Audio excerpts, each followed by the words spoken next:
आदाब नाजरीन, आप देख रहे हैं गुलिस्तान न्यूज। शाम के 5 बज चुके हैं। 5 का पंच लेकर मैं आपका मेजबान को हर कुछ आपके खदमत में हाजिर। नाजरीन, आज इस 5 के पंच प्रोग्राम में हम बात करेंगे जम्मू कश्मीर और उसके साथ साथ हिमालय के अंदर तेजी से पिघल रहे ग्लेशियर्स के हवाले से। कैसे वो तेजी से पिघल रहे हैं, क्या कुछ वजूहात है, उस पर जानने के लिए कुछ माहिरीन भी हमारे साथ जुड़ेंगे और वो अपनी ओपिनियन, अपनी राय सामने रखेंगे कि आखिर क्या कुछ वजूहात है और इनको कैसे बचाया जाए, उस पर भी बात करेंगे और उस पर भी उनसे जानने की कोशिश करेंगे। लेकिन बड़ी और अहम खबर जम्मू कश्मीर के हवाले से, जहां पर जम्मू कश्मीर के अंदर ग्लेशियर जो है वो तेजी से पिघल रहे हैं और इसकी वजह से पानी की किल्लत से मसाइल बढ़ने का खदशा आने वाले वक्त में लगाया जा रहा है। और जम्मू कश्मीर के अंदर 30% जो ग्लेशियर हैं वो ख़त्म हो चुके हैं। जम्मू कश्मीर के अंदर ग्लेशियर्स के तेजी से पिघलने से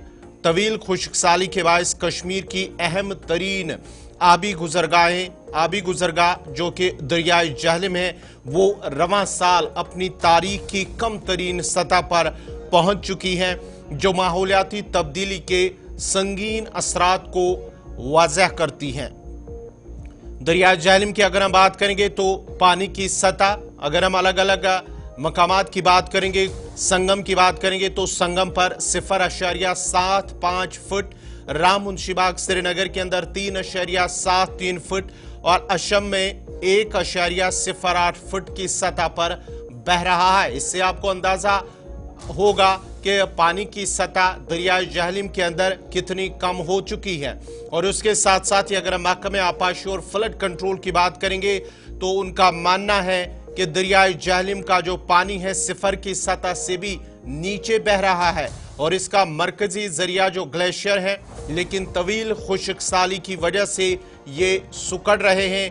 करीबन हजारों जो आबी ज़खायर हैं वो सुकड़ चुके हैं और कुछ ख़त्म भी हो रहे हैं। ये माहिरीन की मानना है, माहिरीन का मानना है और उसके साथ साथ ही उनका मानना है कि ग्लोबल वार्मिंग की वजह से जम्मू कश्मीर का असर भी आहिस्ता आहिस्ता नजर आ रहा है, जिसकी वजह से आबी ज़खायर जम्मू कश्मीर के अंदर सुकड़ रहे हैं और जम्मू कश्मीर के अंदर भी जो ग्लेशियर है वो धीरे धीरे पिघल रहा है। ग्लेशियर्स के जहां हम बात कर रहे हैं जम्मू कश्मीर के अंदर ग्लेशियर्स का पिघलना, इससे क्या कुछ वजूहात है, पहले एक रिपोर्ट आपके सामने रखते हैं, उसके बाद ही अपने जो मेहमान हैं उनके पास भी चलेंगे कि आखिर क्या कुछ वजूहात है कि जम्मू कश्मीर और लद्दाख के अंदर जो तेजी से पिघल रहे ये ग्लेशियर्स हैं, उनकी क्या वजूहात है। पहले रिपोर्ट देखते हैं, उसके बाद मेहमानों के पास चलते हैं।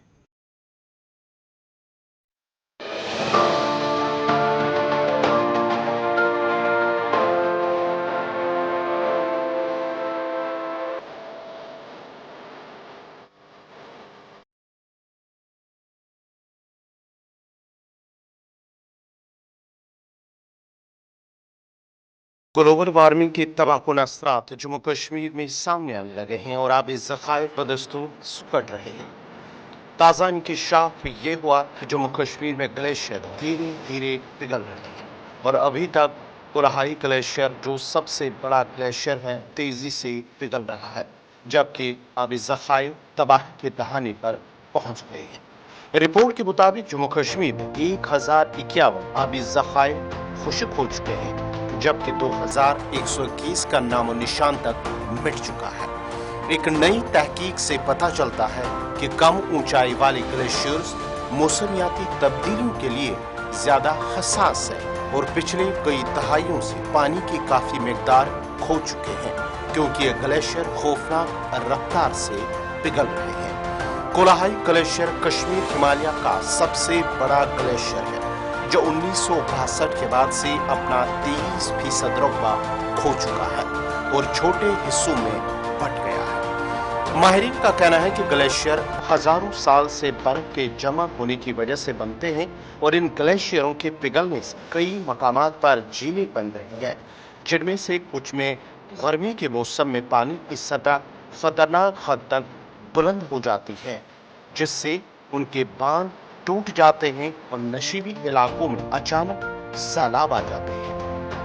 कोलाहाई ग्लेशियर कश्मीर का सबसे बड़ा ग्लेशियर और दरियाई जहलम के लिए पानी का बुनियादी जरिया है, जो कश्मीर की जरखेज वादी के लिए एक नियामत का काम करता है।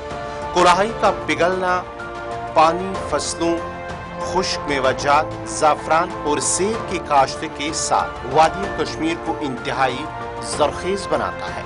ताहम ये ग्लेशियर बहुत तेज रफ्तार से कम हो रहा है और ये 1962 के बाद से तकरीबन 23% रकबे को खो चुका है और छोटे छोटे हिस्सों में बट गया। कुराही ग्लेशियर के हद से ज्यादा पिघलने से जहली में मिलने वाले दो बड़े माविन दरियाओं लेदर और सिंध के बहाव को शदीद मुतासर किया गया है। जैसे जैसे कार्बन के इखराज में मुसलसल इजाफा हो रहा है, जम्मू कश्मीर में ग्लेशियर्स के पिघलने में तेजी आई है, जबकि माहिरीन का कहना है कि मरकज के ज़ेर इंतजाम इलाका तकरीबन 30% खो चुका है। गुज़िश्ता 60 सालों में ग्लेशियर्स की तादाद और इंतबा किया गया कि अगर मौजूदा रफ्तार रही तो इस सदी के आखिर तक उनमें से 70% खत्म हो जाएंगे और एक नई तहकीक से पता चला है कि मौसमियाती तब्दीलियों की वजह से सतलुज तास के 55% ग्लेशियर 2050 तक और 97% 2090 तक खत्म हो सकते हैं। सिर्फ ग्लेशियर ही नहीं बल्कि आबी ज़खायर का नाम निशान भी मिट रहा है। माहिरीन का कहना है कि गैर मुतवक्कात और दर्ज हरारत में इजाफा इस बात का वाज़ेह सबूत है कि ऐसा ग्लोबल वार्मिंग की वजह से है और ये ग्लेशियरों के वजूद के लिए शदीद खतरा है जो मुस्तकबिल में पानी के हवाले से तबाहकुन सूरत-ए-हाल पैदा कर सकते हैं।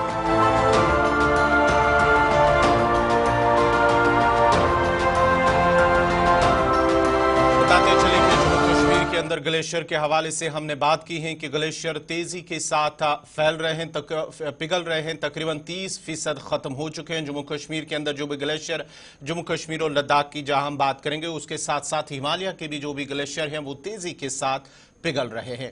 आखिर क्या कुछ वजूहात हैं कि इस तरह से पिघलना? एक तो ग्लोबल वार्मिंग, ये भी एक अहम माना जाता है वजह, और उसके साथ साथ ये डिफॉरेस्ट्रेशन, ये भी एक अहम वजूहात मानी जाती है, उनमें से शामिल होता है, और उसके साथ साथ ही एयर पोल्यूशन, दीगर और भी कुछ अहम वजूहात हैं जो ग्लोबल वार्मिंग के साथ साथ इन जो ग्लेशियर्स हैं वो तेजी के साथ पिघल रहे हैं।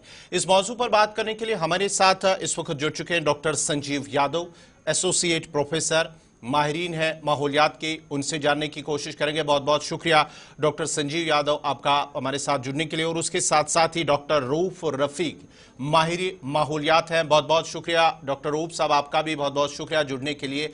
जिस तरह से बात हम कर रहे हैं ग्लेशियर्स के हवाले से, जम्मू कश्मीर के अंदर तेजी के साथ ये ग्लेशियर्स पिघल रहे हैं। पहले डॉक्टर संजीव यादव आपसे जानना चाहेंगे कि आखिर ये ग्लेशियर्स है क्या, और उसके साथ साथ ही ग्लेशियर्स की इंपॉर्टेंस कितनी अहम है? ग्लेशियर्स हैं ये जो हजारों करोड़ों वर्षों से जो ये बर्फ जमा हो रही है, ये एक तरह से जो हमारे पहाड़ों के ऊपर जो बर्फ जमा है जी, ये है।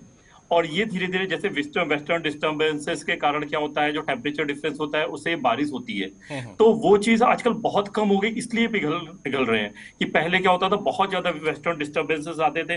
जो 2019 में एक स्टडी अमेरिकन मेट्रोलॉजिस्ट सोसाइटी ने की थी, उसमें इन्होंने बताया कि 15% तक घट गई है। जो वेस्टर्न डिस्टर्बेंसेस पहले बहुत ज्यादा होते थे, बहुत ज्यादा बारिश होती थी, तो उससे क्या होता था, जो हमारे ग्लेशियर्स थे वो धीरे धीरे पिघलते नहीं थे, क्योंकि बारिश हो जाती थी और उससे मौसम ठंडा हो जाता था, तो ये पिघलते नहीं। लेकिन आजकल क्या है, वेस्टर्न डिस्टर्बेंस बहुत कम हो गया है। जो 2019 में 15% था, वो अब आज के टाइम में 20% तक पहुंच गया है। तो उसके कारण ये मौसम ठंडा नहीं हो पाता है, तो गर्मी है, तो इसके अलावा पेड़ भी कट रहे हैं, और दूसरा जो पॉल्यूशन है, तो इसके कारण जो हमारा है ग्लेशियर्स धीरे धीरे पूरे साल पिघल रहे हैं। पहले होता था कि केवल गर्मियों में ही जब टेम्परेचर इंक्रीज होता था तब पिघलते थे, लेकिन आज की डेट में ये पूरे साल धीरे धीरे पिघलते जा रहे हैं।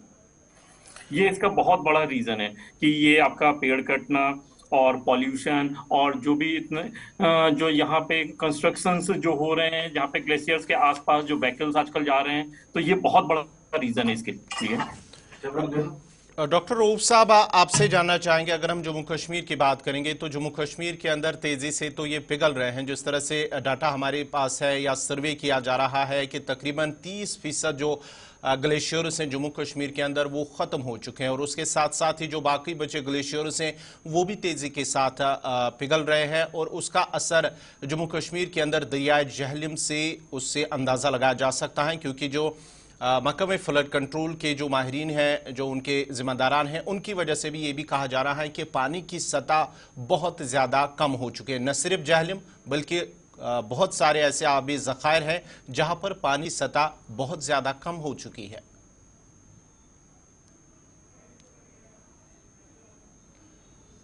चलिए दोबारा रऊफ रफ़ीक आपके पास आएंगे डॉक्टर साहब, लेकिन संजीव यादव आपसे इस हवाले से जानना चाहेंगे, जम्मू कश्मीर के अंदर दरियाए जहलम जो है वो काफ़ी अहम है एज़ कम्पेयर अगर हम कश्मीर की बात करेंगे, क्योंकि एग्रीकल्चर उसके साथ ही हॉर्टिकल्चर सेक्टर इस पर मुनहसर है और उसके साथ साथ ही इसमें पानी की सतह कम होना कहीं आने वाले वक्त में तशवीश की बात तो नहीं है?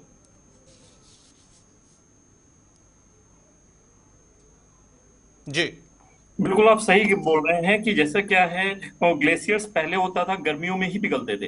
अब आजकल ये हर समय पिघल रहे हैं, तो धीरे धीरे क्या हो रहा है, पहले गर्मियों में पिघलते तो पानी ज्यादा आता था, तो आजकल पूरे साल पिघल रहे हैं, तो इसलिए जो गर्मियों में पानी ज्यादा आना चाहिए, एक साथ आना चाहिए, वो ना आके धीरे धीरे धीरे धीरे वो पानी हो रहा है, तो इसलिए हमारे पास पानी की कमी हो रही है। और ये आगे वाले समय में के लिए खतरा है कि जैसा कि हमारी बहुत सारे रिसर्च में आया है इसी साल का 23-24 में, कि जो अपनी एनुअल रेनफॉल थी, जो बारिश थी, बहुत कम हुई है। और ये जो अपना कश्मीर का जो डिपार्टमेंट, मेट्रोलॉजिकल डिपार्टमेंट, ये बोल रहा है कि पिछले 58 साल में इस बार सबसे कम सर्दी पड़ी।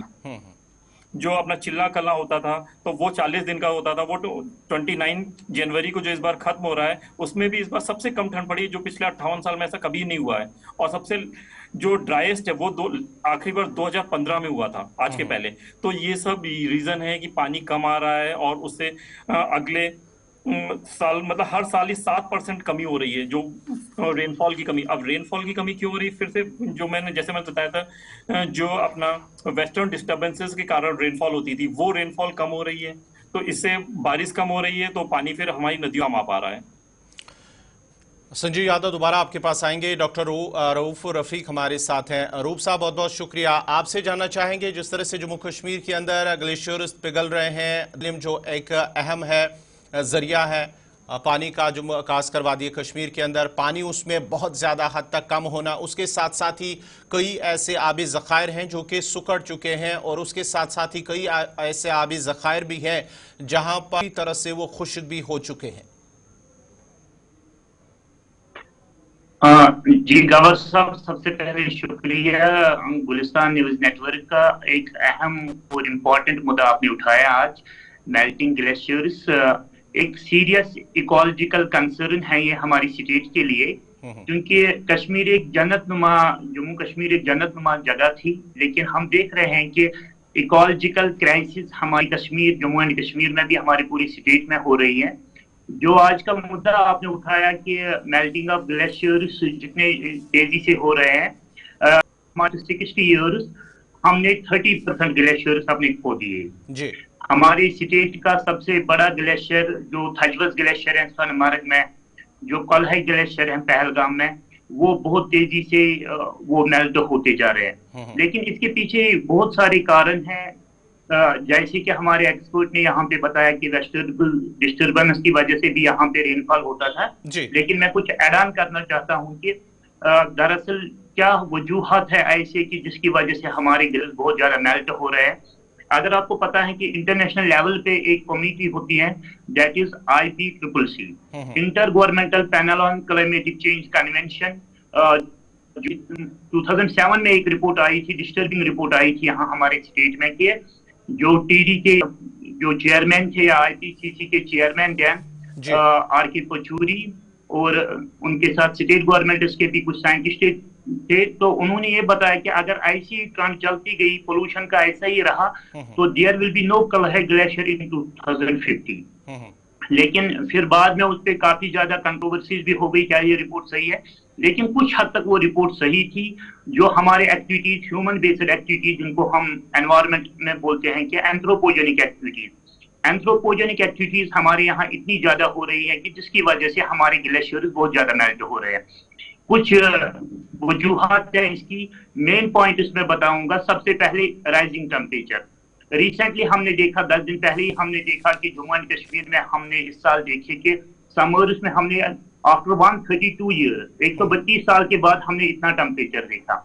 या इवन इफ विंटर, अभी तो विंटर सेशन चल रहा है हमारे यहाँ J&K स्टेट में, हम विंटर्स में भी देख रहे हैं कि नाइट्स का भी टेम्परेचर बहुत ज्यादा बढ़ गया था। ये जो अनप्रेसिडेंटेड टेम्परेचर इंक्रीज हमारी स्टेट में हो गया, इसकी वजह से भी हमारे ग्लेशियर्स काफी ज्यादा मेल्ट हो रहे हैं। यही एक रीजन नहीं है। सबसे बड़ा जो रीजन है, जो आम लोगों को यहाँ पे पता नहीं है, दैट इज डिफॉरेस्टेशन। बिल्कुल। As per national forest policy 1980, किसी भी स्टेट का 33% area, geographical area under forest cover होना चाहिए। जब हम देख रहे हैं कश्मीर में हर कोने में, हम देख रहे हैं जम्मू एंड कश्मीर स्टेट में एज कम्पेयर टू स्टेट, हम क्या देखते हैं कि हर किसी कोने में हमारे यहाँ पेड़ लगे हुए हैं। लेकिन बात यहाँ तक पहुंच गई है, जब हम डाटा देखते हैं तो नेशनल फॉरेस्ट पॉलिसी के तहत जो 13% हमारा 33% फॉरेस्ट कवर होना चाहिए, we are lacking behind by almost 12%। हमारा 21 ही जम्मू एंड कश्मीर में फॉरेस्ट कवर है। ये 21% जो हमारा फॉरेस्ट कवर है, ये मेन प्रॉब्लम है। जो यहाँ पे रेनफॉल तब होता है जब हमें जरूरत नहीं होती है। ह्यूमन एक्टिविटी इतनी ज्यादा बढ़ गई जिससे हमारे ग्लेशियर्स बहुत ज्यादा मेल्ट हो रहे हैं। अब क्योंकि हम बोल रहे हैं कि आज भी नहीं कर सकते हैं, एटलीस्ट इंडिविजुअल लेवल पे हम कंट्रीब्यूट कर सकते हैं टुवर्ड्स द एनवायरनमेंट, दैट हम प्लांट्स लगा सकते हैं। डिफॉरेस्टेशन एक बहुत बड़ा काज है हमारे स्टेट में। आप जाइए, जब हम हेल्थ रिजॉर्ट्स पे जाते हैं, पहलगाम जाते हैं, दौलतपत्री जाते हैं, तोश मैदान जाते हैं, गुलमर्ग जाते हैं, या किसी जम्मू डिवीजन में भी हम जाते हैं, तो हम देखते हैं कि जहां जहां अपने हमारे फॉरेस्ट एरियाज हैं, वहां पे हम देख रहे हैं कि बहुत ज्यादा कटिंग डाउन ऑफ ट्रीज हो गई है, illegal cutting down of trees, जिसकी वजह से क्या फिर के इम्पैक्ट जो पड़ते हैं वो डेफिनेटली, जिसकी वजह से क्लाइमेट चेंज होती है। और उस क्लाइमेट चेंज की वजह से जो ग्लोबल वार्मिंग, यहाँ पे इंक्रीज ऑफ द टेम्परेचर होता है, जो डायरेक्टली फिर इम्पैक्ट पड़ता है मेल्टिंग ऑफ ग्लेशियर। और एक पॉइंट इसमें है कि पोल्यूशन, चाहे कोई भी पोल्यूशन हो, वाटर पोल्यूशन हो, एयर पोल्यूशन की बात करते हैं, क्योंकि हमारी स्टेट में एनडीटीवी ने 2016 में यहाँ रैंकिंग की थी कि our state was that time considered as the 4th greatest city। हम बोल ही नहीं सकते हैं कि कश्मीर क्या 4th greatest city कभी कभार आ गई, क्योंकि हमारे सीमच इंडस्ट्रियल एरिया जो बड़ी ब्रह्मना में भी हम देख रहे हैं, कुठवा में देख रहे हैं, कश्मीर में हम ख्रू एरिया में देख रहे हैं, लासीपुरा एरिया में देख रहे हैं, हनुमो एरिया में देख रहे हैं, ब्रिक क्लीनर्स इतने ज्यादा आ गए, स्टोन क्रशर्स इतने ज्यादा आ गए। हम ये नहीं बोलते हैं डेवलपमेंट बहुत जरूरी है, बट सस्टेनेबल डेवलपमेंट की तरफ हमें जाना चाहिए। हमारे वाटर जखीरे यहाँ पे, एक शायद चकबस्त लखनवी ने हमारे इसमें स्टेट के बारे में ये बोला था कि जरा जरा मेरे कश्मीर का मेहमान नवाज, रास्ते में पत्थर के टुकड़ों ने दिया पानी मुझको। लेकिन यहाँ पे मैं आपको ये बताना चाहता हूँ कि एसटी कोलरिज के कुछ लाइन्स हैं कि water everywhere but not a drop to drink. हमारे यहाँ पानी बहुत ज्यादा हम देख रहे हैं, लेकिन एक कतरा भी पीने के लिए नहीं। That is all polluted. Pollution की वजह से, एयर पोल्यूशन की वजह से दिल्ली के बाद आज हम देख रहे हैं जम्मू डिवीजन में भी हम देख रहे हैं कि यहाँ पे भी सुबह सवेरे आज टेम्परेचर बिल्कुल सुबह, या पूरे जो नॉर्दर्न इंडिया में हम देख रहे हैं, दिल्ली को, पंजाब को, जो उत्तराखंड हो, हम हर जगह देख रहे हैं कि विंटर सीजन में बहुत ज्यादा fog. What is fog? Smoke plus fog, that is smoke. हमारी क्या पोल्यूशन लेवल बहुत ज्यादा बढ़ गई। और एक चीज, लेस स्नोफॉल की वजह से भी हमारे रीजन क्या कर रहा है कि अगर कश्मीर डिवीजन में हम देखेंगे, स्नोफॉल पिछले कई सालों से बहुत कम हो रहा है, जिसकी रेनफॉल ज्यादा हो रहा है। रेनफॉल जब ज्यादा होगा, स्नो मेल्ट होती जा रही है। ये कुछ बड़े rising temperatures, deforestation, pollution, less snowfall, ये बड़े 4 फैक्टर्स ऐसे हैं कि जो मेल्टिंग ऑफ ग्लेशियर्स ज्यादा हो रहे हैं, और जिसकी वजह से हमारी ग्लेशियर्स की जो कंडीशन है, अगर हम इसको कंट्रोल नहीं करेंगे, अगर लोग इस पे नहीं सोचेंगे एट इंडिविजुअल लेवल, जो भी स्टेक होल्डर्स है, चाहे गवर्नमेंट हो, चाहे एनजीओ है, हर किसी को एट इंडिविजुअल लेवल इसमें मिलजुल कर रोल निभाना होगा, तभी जाके हमारे स्टेट में हम ये बोल सकते हैं कि कुछ हद तक जो ये मेल्टिंग ऑफ ग्लेशियर्स होगा, ये कम होगा। रूप साहब दोबारा आपके पास आऊंगा। यादव साहब, आपसे जानना चाहेंगे, ह्यूमन इंटरफेरेंस कितना जिम्मेदार है इसमें, जो चाहे हम ग्लोबल वार्मिंग की बात करेंगे या ग्लेशियर्स की जब हम बात कर रहे हैं, तो इसमें कहीं ह्यूमन इंटरफेरेंस जिम्मेदार है? बिल्कुल सर, इसमें ह्यूमन इंटरफेरेंस जितना हम लोग पहाड़ों की तरफ जाते हैं, पहले वहां पे घर भी नहीं होते थे, कुछ भी नहीं होता था, पहले केवल हरा भरा दिखता था चारों तरफ, जैसे कश्मीर की तरफ उड़ते। लेकिन आज की डेट में वहां पे बहुत बड़ी बड़ी बिल्डिंग्स बन रही हैं, मल्टीनेशनल प्रोजेक्ट्स आ रहे हैं, तो ये भी एक हद तक इसके लिए बहुत जिम्मेदार है, और उसके लिए हम के लिए बहुत सारी मशीनरीज यूज कर रहे हैं, तो उससे पोल्यूशन इंक्रीज हो रहा है। और दूसरा, जो व्हीकल्स मूवमेंट हो रहा है, हर जगह हम आजकल जंगल काट के रोड्स बना रहे हैं, तो ये सब इसके लिए जिम्मेदार है। इससे क्या हो रहा है, आपका हीट भी इंक्रीज हो रही है, और वही हीट इंक्रीज हो रही है तो उससे आपका जो ओजोन लेयर है वो भी थोड़ी डिप्लीशन हो रहा है। और अपने पेड़ कट रहे हैं, तो उससे हर चीज मतलब वो क्या हो रहा है, आपको हीट प्रोड्यूस कर रही है, वो हीट प्रोड्यूस कर रही है। जहां हमारे यहाँ 18,000 ग्लेशियर्स हुआ करते थे, जो जम्मू कश्मीर का अपना सबसे बड़ा ग्लेशियर है, वो 1962 से लेके अब तक 25% घट चुका है। जी। अगर इसी तरह से अगर ये घटता रहा तो इस सदी के अंत तक वो बिल्कुल पूरा खत्म हो जाएगा, और अपने आप बिल्कुल पानी की समस्या सबसे ज्यादा हो जाएगी।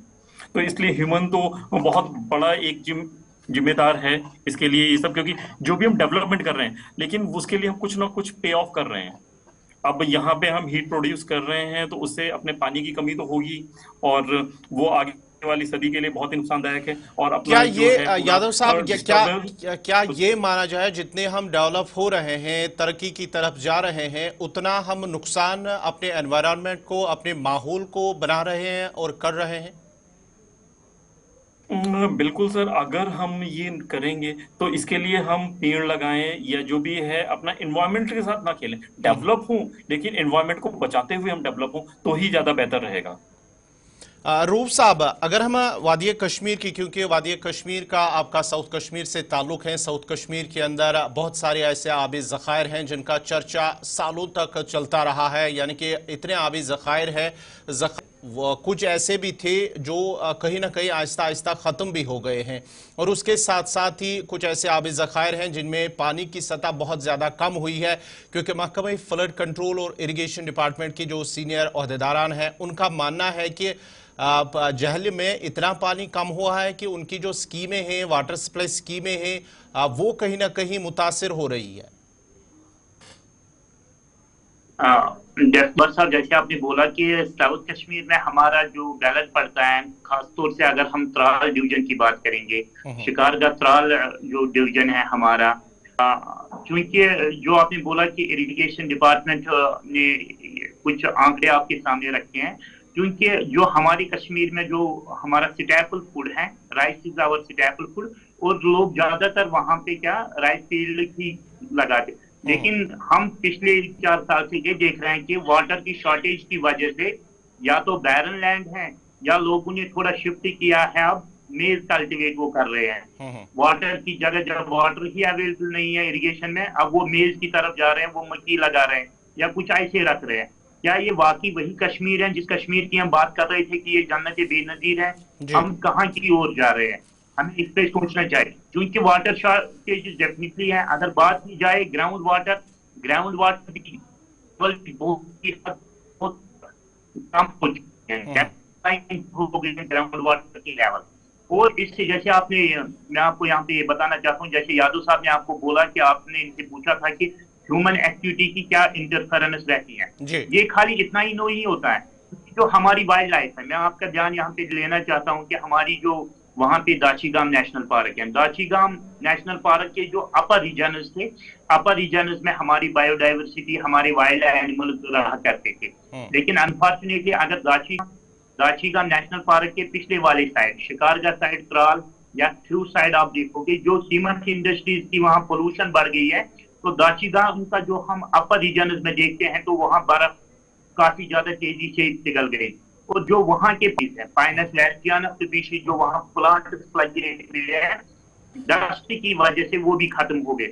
इसकी वजह से क्या बायोडाइवर्सिटी हमारी लॉस हो रही है, हमारी वाइल्ड लाइफ को जो हैबिटेट है, हैबिटेट लॉस हो रहा है, वो नीचे की तरफ आ रहा है। और हम आज हमने कश्मीर में देखा, पर्टिकुलरली हर जगह हमने देखा कि जो वाइल्ड लाइफ हमारी वाइल्ड लाइफ सेंचुरीज में होनी चाहिए या जंगलों में होनी चाहिए, फॉरेस्ट्री में, जब हमने उनके साथ उनका हैबिटेट लॉस किया, उन्होंने अपना रुख बस्ती उनकी तरह, और जिसकी वजह से हमें काफी ज्यादा जानी नुकसान हम देख रहे हैं कि छोटे बच्चे खाए गए, दूसरे जख्मी हो गए, और इन वाइल्ड लाइफ का हमें ह्यूमन इंटरफेरेंस हो गई। इसको एनवायरमेंटल साइंस में हम बोलते हैं कि एंथ्रोपोजेनिक जी। Activities, human based activities. हमारी जो एक्टिविटीज हो गई है वो काफी ज्यादा है। गांधी जी का यहाँ पे एक थॉट में बताना चाहता हूँ एनवायरमेंट रिलेटेड, उन्होंने बोला था कि earth provides every man need but not every person greed. ये जो पृथ्वी है, ये जो जमीन है, ये हर किसी इंसान की जरूरत को पूरा करती है, लेकिन हर किसी इंसान की लालच को पूरा नहीं कर सकती है। हम बहुत लालची बन चुके हैं इस आस्पेक्ट में, हम सोच ही नहीं है माहौलियात के बारे में, हम सोच ही नहीं रहे हैं कि फ्यूचर जनरेशन हमारी कहाँ जा रही। और दूसरी बात गवर साहब ये भी है कि जैसे यादव साहब ने भी बोला कि लोग कहाँ ज्यादातर मुंह होते हैं हेल्थ रिजॉर्ट्स की ओर। ठीक है, टूरिज्म आपका अच्छा होना चाहिए, लेकिन इको टूरिज्म होना चाहिए। आप देख रहे हो कि पिछले 4 महीनों में हमारे JNK में 25 लाख टूरिस्ट आए हैं, लेकिन यहाँ पे मैं स्टेक होल्डर्स, पर्टिकुलरली जेके गवर्नमेंट, LG एडमिनिस्ट्रेशन साहब को ये बताना चाहता हूँ, हम टूरिस्ट के खिलाफ नहीं है। टूरिज्म हमारी इकोनॉमी बूस्ट कर रही है, लेकिन इकोनॉमी के साथ साथ जब वो बूस्ट कर रही है, हम कहीं ना कभार खुदा न खासा हमें इकोलॉजिकल डिजास्टर नहीं होना चाहिए। जैसे हमने देखा कि केदारनाथ में, वहां क्या हो गया, इकोलॉजिकल प्रेशर इतना, कैरिंग कैपेसिटी उतनी नहीं थी केदारनाथ में जितना फुटप्रिंट अप्रेजल वहां पे हो गया, लोड ज्यादा पड़ गया। इस वजह से हम चाहते हैं ज्यादा से ज्यादा टूरिस्ट आए, लेकिन आपको पॉलिथीन पे बैन करनी पड़ेगी। आपको कुछ हिमाचल प्रदेश, शिमला में आप देखिए कैसा मैनेजमेंट सिस्टम है, वहां पे पॉलिथीन पे टोटली कंप्लीटली बैन लगी है, स्पिटिंग पे कंप्लीटली बैन लगी हुई है। अगर आपको जम्मू कश्मीर स्टेट को बचाना है, क्योंकि यहाँ पे obviously this is a fact, माता वैष्णो देवी हमारे यहाँ कम से कम तकरीबन 12 से 15 करोड़ लोग आते हैं, कश्मीर हमारे यहाँ 24 से 25 लाख लोग आते हैं। हम वेलकम करते हैं हमारे गेस्ट्स का, लेकिन हम साथ में ये भी बताना चाहते हैं कि आप सस्टेनेबल टूरिज्म प्रमोट कीजिए, पॉलिथीन को बैन कीजिए। अगर आप हिल रिजॉर्ट्स पे टूरिस्ट को ले रहे हो, लेकिन वहां पे आपको IT डेवलपमेंट, सस्टेनेबल डेवलपमेंट शिकायत रखना चाहिए, जिसकी वजह से हमारे ग्लेशियर, क्योंकि देखिए मैं भी अगर किसी जगह जाऊंगा एज ए टूरिस्ट 2 दिन में जाऊंगा, लेकिन फॉर एग्जाम्पल वहां के लोकल यूथ को फायदा मिलेगा 10,000, लेकिन हम उससे कहीं गुना ज्यादा इम्पैक्ट पड़ रहे हैं। फिर बाद में जब हमारे मेल्टिंग ऑफ ग्लेशियर्स हमारी इस तरह से इतनी फास्ट हो रही है कि जो हमारे बेरोजगार बेचारे जो फार्मर्स हैं, उनको पानी नहीं होता है, जिससे वो अपना अयाल पालते हैं राइस पे या दूसरी चीजों पे। अनफॉर्चुनेटली इन चीजों की तरफ हमें ध्यान रखना चाहिए, सारे पैरामीटर्स की तरफ ध्यान रखना चाहिए। इससे इम्पैक्ट पड़ता है लाइवलीहुड पे भी, लोगों के रोजगार पे असर पड़ता है। देखिए इस साल साहब जब सुपराउटिंग का कश्मीर में सबसे ज्यादा जो 80% डिपेंड है, वो किस पे, हॉर्टिकल्चर सेक्टर पे डिपेंड है। जब सुपराउटिंग का रूप साहब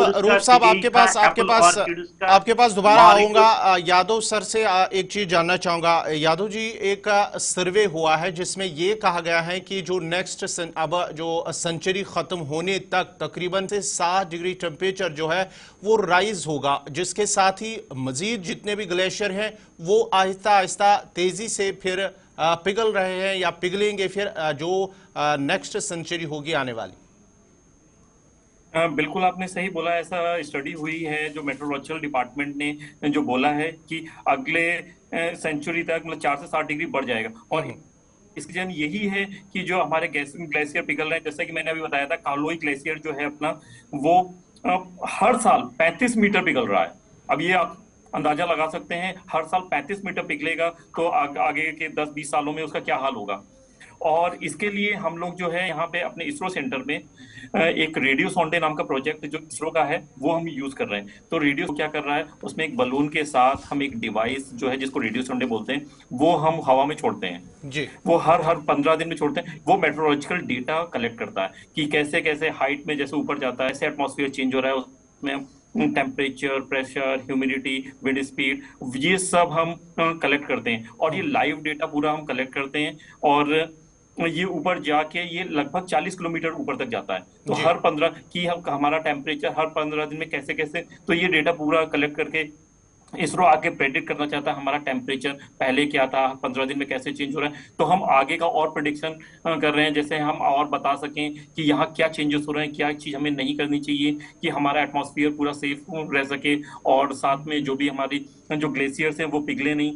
और ऐसा अगर चलता रहा, जैसा डेवलपमेंट हमारा चल रहा है, डेवलपमेंट बहुत ही अच्छी चीज है, लेकिन उसके साथ साथ जो हमें एनवायरनमेंट के साथ खिलवाड़ नहीं करें और ये पॉल्यूशन नहीं फैलाएं, जैसा कि अभी साहब ने बताया कि उससे ही बहुत नुकसान हो रहा है। तो हमारा टेम्परेचर 4 से 7 डिग्री बढ़ना बिल्कुल तय है।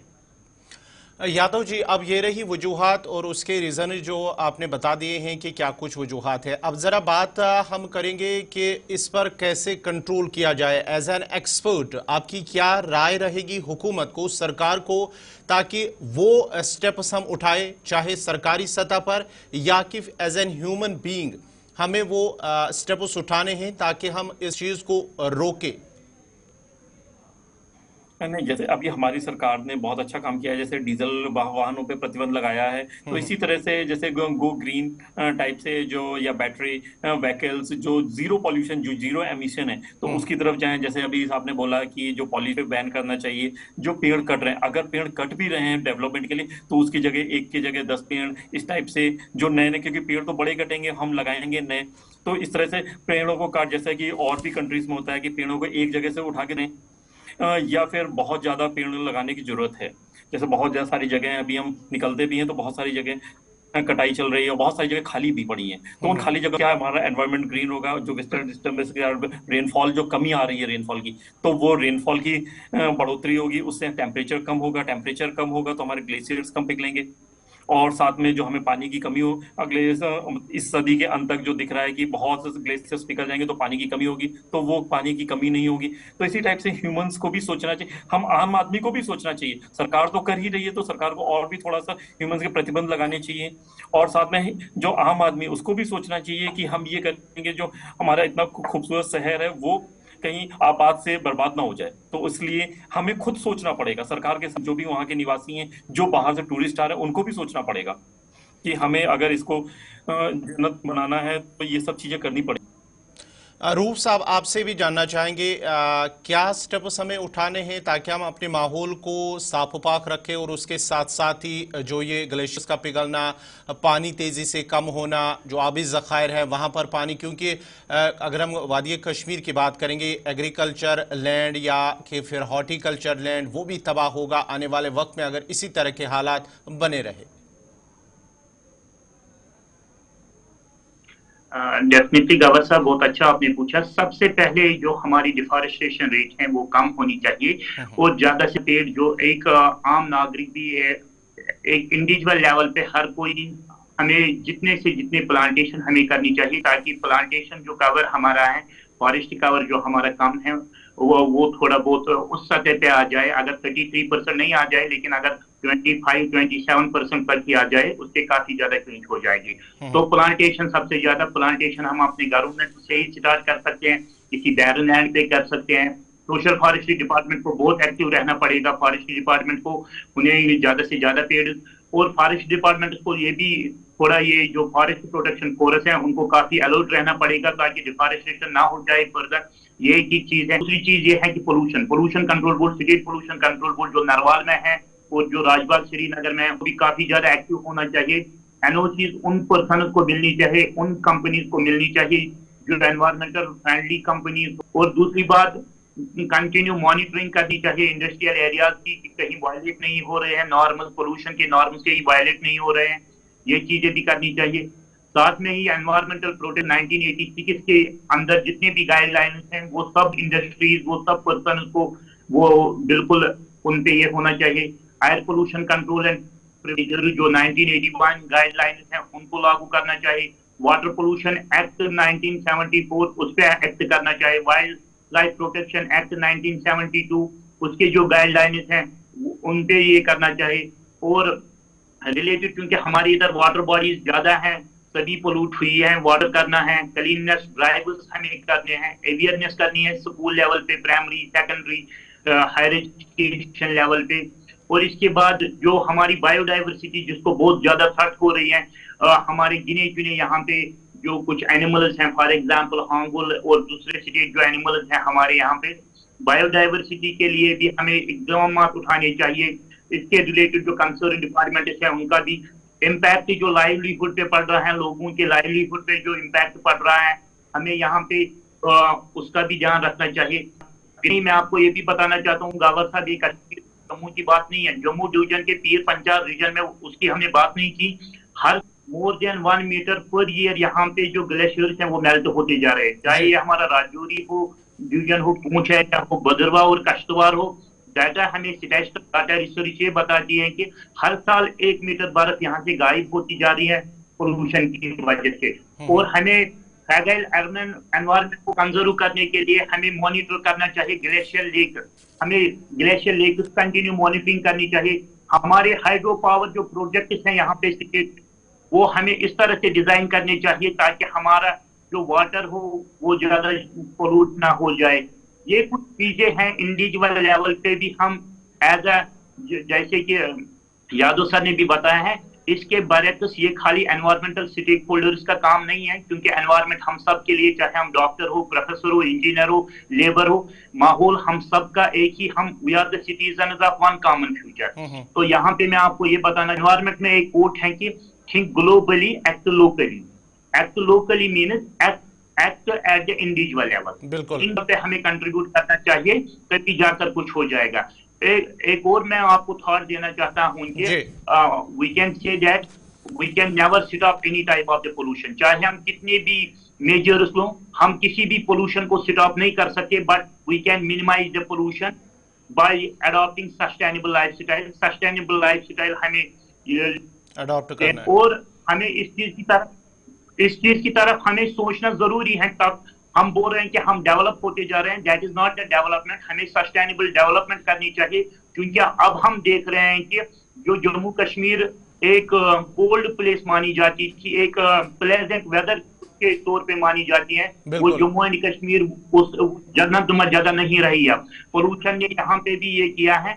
अगर हम कहाँ जा रहे हैं, अगर हम इस पे एहतियात नहीं करेंगे, आने वाले गावत साहब 4-5 साल में हम देखेंगे कि अभी तो हमें देखने को मिल रहे हैं कुछ ग्लेशियर, फिर हमें कुछ भी देखने को नहीं मिलेगा। चलिए, तो बहुत बहुत शुक्रिया डॉक्टर रऊफ रफीक, आपका भी बहुत बहुत शुक्रिया। Doctor Sanjeev Yadav associate professor, आपका भी बहुत बहुत, दोनों का बहुत बहुत शुक्रिया इस मौजू पर बात करने के लिए। काफी इंपॉर्टेंट मौजू था, यहाँ पर ग्लेशियर्स के तेजी से पिघलने और उसके साथ साथ ही जम्मू कश्मीर के अंदर जो आबी जखायर है उनमें पानी की सतह कम होना बाइस तशवीश है। लेकिन सरकारी सतह के साथ साथ हमें एज ए ह्यूमन बीइंग भी ऐसे इकदाम उठाने की ज़रूरत है और हमें इन आबी ज़खायर का तहफ़्फ़ुज़ करना ज़रूरी है। जहां पर एफॉरेस्ट्रेशन की बात की, हमें ज़्यादा से ज़्यादा पौधे लगाने हैं, इस चीज़ की ज़रूरत है। और उसके साथ साथ ही पॉलीथीन के इस्तेमाल पर भी हमें गुरेज़ करना चाहिए, पॉलीथीन का इस्तेमाल नहीं करना चाहिए।